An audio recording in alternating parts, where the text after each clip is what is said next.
Welcome to the ACS Daily News. Attleboro Mayor Paul Heroux has moved to end the use of plastic checkout bags used in many of the city's retail and grocery stores. To find out why, we spoke with the mayor. Banning plastic bags in Attleboro is not a new concept. This is something that has been done in over 80 communities throughout Massachusetts, and it's been done in various countries as well. Bangladesh does this, and that's not exactly a country people would think of as a progressive country. But this is something that is probably necessary for a number of reasons.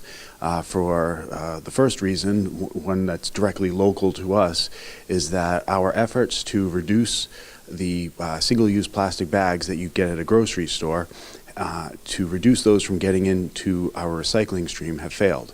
We have been educating the public for months now about why we can't put those into the recycling stream, and that is something that has not produced much result. People can recycle these plastic bags, but they really should do it at the grocery store. The problem with recycling them in your recycling stream here in Attleboro is that they gum up the separators, the mechanical separators that sort the different types of trash and plastics that we dispose of. The other reason we want to ban these plastic bags is because these plastic bags are not biodegradable. They might take about 500 years to decompose, which is not considered a biodegradable product. The microplastics, when they do break up but not degrade, when they break up, they end up in different animals, they end up in our food supply, they end up in our water supply, and that's problematic for a lot of reasons. Another problem with them is that the petroleum used to create these plastic bags isn't good for the environment. It's not good for climate change. It's not good for anything that has to do with having a clean environment. So I submitted my ordinance, and basically what I submitted was almost identical to what was submitted in Mansfield and what passed in Mansfield. What I submitted is also approved by the Sierra Club and the Environmental League of Massachusetts. And these ordinances that have passed all over the state have all gone through the same process. Right now, the one here in Attleboro is being deliberated on by the Municipal Council, and I do expect that this will pass. I don't know if it'll pass unanimously. I certainly hope it does.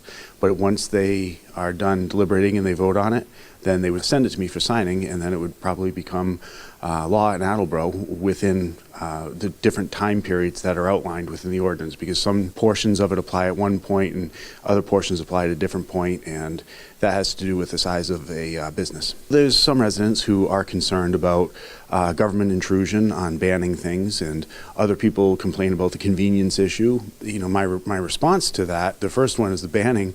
There's plenty of products that we ban that are not good for the environment. This is not a new phenomenon, and this is something that as we learn more about what this consumer good, these single-use plastic bags, as we learn more about what they do to the environment and to our own efforts here in Attleboro, we know that this is not a good thing to use.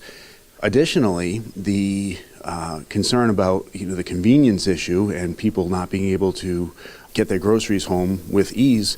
Well, in my lifetime, and I'm 42 years old, we used to have just the option of brown paper bags. This option of these single-use white plastic bags is a fairly new one, just in the past several decades.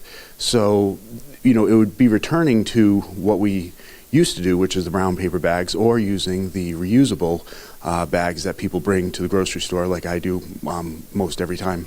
That's it for today's update. You can watch all of our content by visiting our website, AACS.com, by downloading the AACS mobile app, or by visiting the AACS Roku channel. For AACS News, I'm Austin Ricketts.